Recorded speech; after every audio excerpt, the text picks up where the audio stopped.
just beautiful creatures singing loudly on the floor.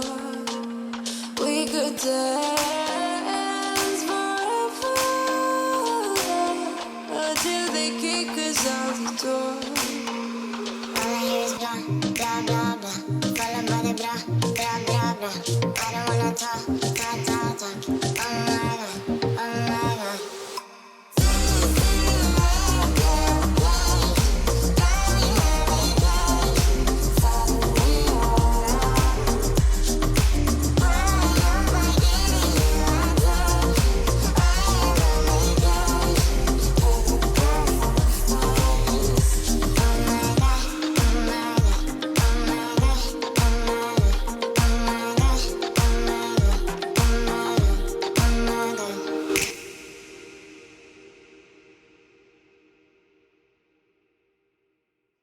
What is going on, you beautiful humans? Welcome back to the channel. And hey, if you are new around here, come on in and let's actually hang out. Now, of course, as you'll see, I was having a little bit of fun with that intro because I was blown away by the footage that I got on the Sony A6400 paired up with the Sigma 16mm.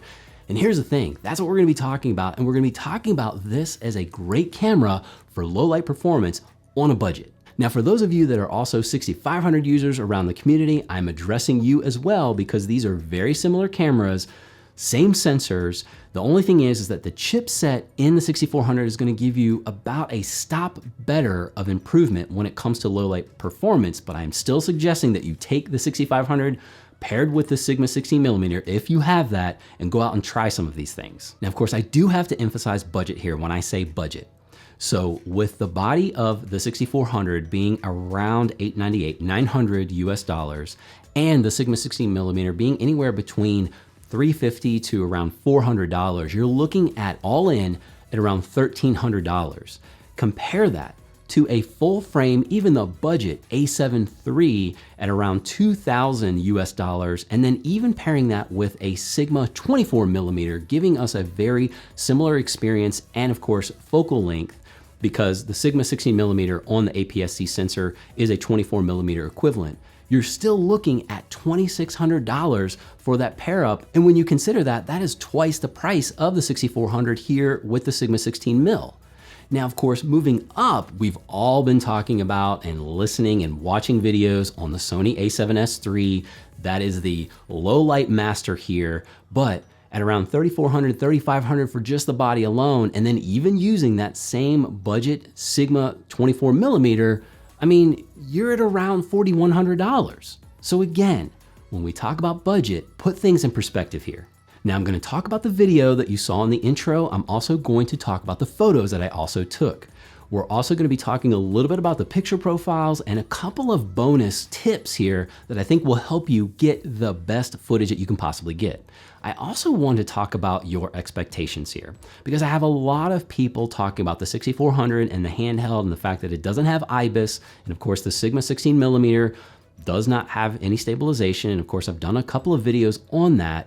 So you have to think about your creative flow. What do you want the look to be? And a little bit of shake, in my opinion, is fine. And also when it comes to that low light performance, you will get a little bit of noise in there as we're starting to push what that sensor is capable of. But again, what is the look that you're really going after, and really set some realistic expectations here. Because as filmmakers, we are always looking at what's happening in the corners and how there's some distortion or a little bit of noise. And plenty of people are probably looking at it who are not filmmakers who are like, wow, this is great footage. Now, setting those expectations, when it comes to the footage that you saw in the intro and then throughout this video, and even the photos that I'll talk about here in a minute, I did very little editing. A lot of this is straight out of camera.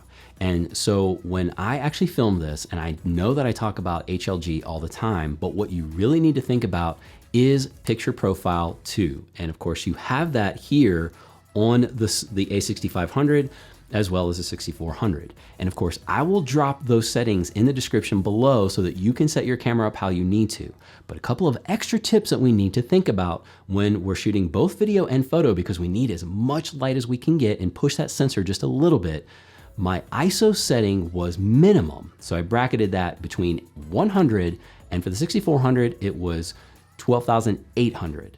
Now for the 6500, you may find that you're gonna get a little bit more noise when you push that a little bit. So if you feel more comfortable hanging at a higher ISO of around, well, lower rather, 6400 ISO on the 6500, but I would say just try to experiment a little bit. And when you're filming, check your footage.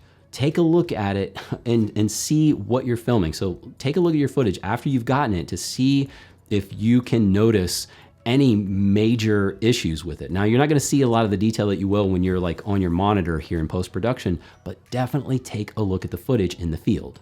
Now, when it comes to the Sigma 16mm, I know it is an f1.4. And sure, you can open this thing up wide open if you want to, but here's why I would suggest not to do that, especially when you're handheld, because we're also shooting, being that it's 4K, because you need as much data as possible. You need as much information as you can get.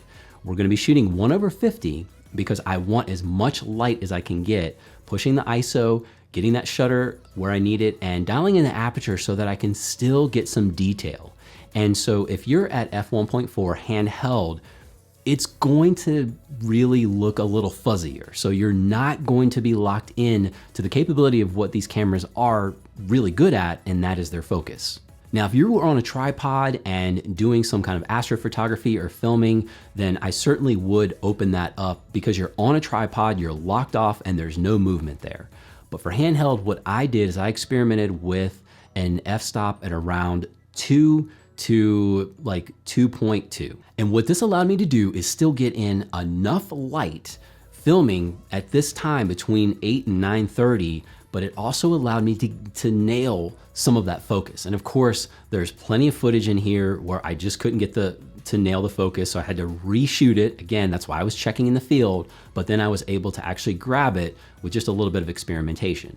Now, another thing, based on the picture profile 2, something else that I can tell you is that when it comes to your white balance, I would recommend doing is going into the manual settings of your ISO of the camera and setting it anywhere between 3000 and 4000 Kelvin. And I was actually lower around 3200. So not on the higher end of that range. So I actually went lower and I was at 3200 Kelvin.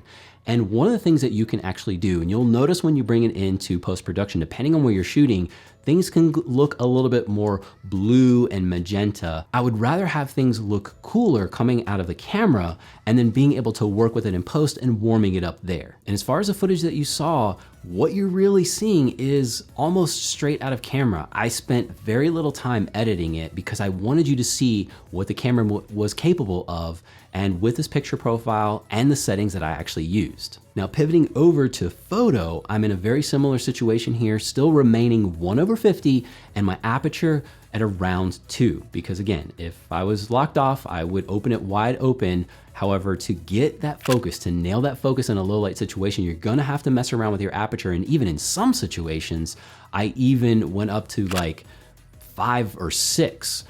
So it just depends on what you're filming, but I want to just kind of keep in mind here that just because you have the capability of being wide open, making sure that you're nailing focus. So the 9 pictures that I'm actually sharing with you, I will tell you behind the scenes, I probably hit that shutter over 100 times. Now, what I did is for the photos that I'm sharing with you, is that I probably took anywhere between 5, 6 to 8 of these and found some of the best. And there were some shots that didn't look as good as I thought, or it just wasn't like framed up like I wanted. But out of the 100 shutter clicks, out of the 100 photos that I took, I got about 9 usable photos that I thought I could share with you. So again, keeping realistic expectations in mind and knowing when you're in a low light situation, you may actually have to shoot more footage, have more attempts, but it is very possible with this setup. And again, I emphasize, I really do think that this is one of the best budget options when it comes to low light performance